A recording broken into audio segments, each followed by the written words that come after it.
Radhe Radhe everyone. आज मैंने कोई वीडियो शूट नहीं किया, ये वुमेंस टेप के रिलेटेड ही वीडियो है। लेकिन आज कोर्ट में जो एक केस आया है उससे रिलेटेड एक बात आप सबके साथ शेयर करना चाहती हूँ। ये केस एक लड़की के साथ हुए धोखे से रिलेटेड है।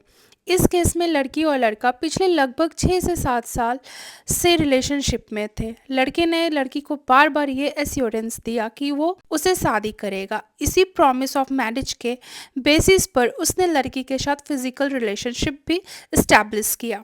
लेकिन जब बात शादी तक पहुंची और लड़की ने रिलेशनशिप को लीगली और सोशली एक्सेप्ट करने की बात की, तब लड़के ने शादी से सीधा इनकार कर दिया।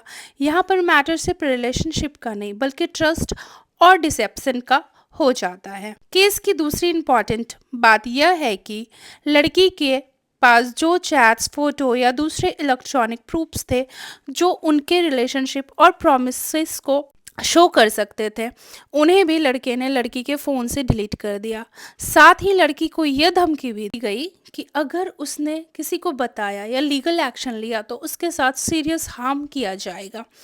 ऐसे मैटर्स में लॉ का एक इम्पॉर्टेंट एस्पेक्ट होता है, consent obtained under false promise of marriage. अगर किसी लड़की से शादी का झूठा वादा करके फिजिकल रिलेशनशिप बनाया जाता है और बाद में वह वादा इंटेंशनली तोड़ दिया जाता है तो यह क्रिमिनल ऑफेंस की कैटेगरी में आ जाता है। इस तरह के केसेस में जनरली चीटिंग, क्रिमिनल इंटिमिडेशन और कंसेंट के मिसयूज जैसे लीगल पॉइंट्स एग्जामिन किए जाते हैं।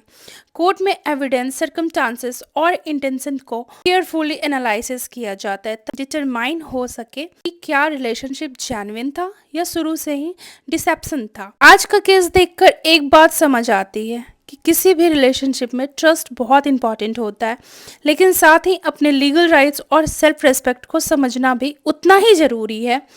कोर्ट के केसेस हमें सिर्फ लॉ ही नहीं बल्कि सोसाइटी की रियलिटी भी दिखाते हैं और इसी प्रोसेस के थ्रू जस्टिस सिस्टम का काम होता है सच को समझना और जो गलत हुआ है उसका इंसाफ देना। बस आज का ब्लॉग इसी लीगल और सोशल थॉट के साथ एंड कर रही हूँ। राधे राधे।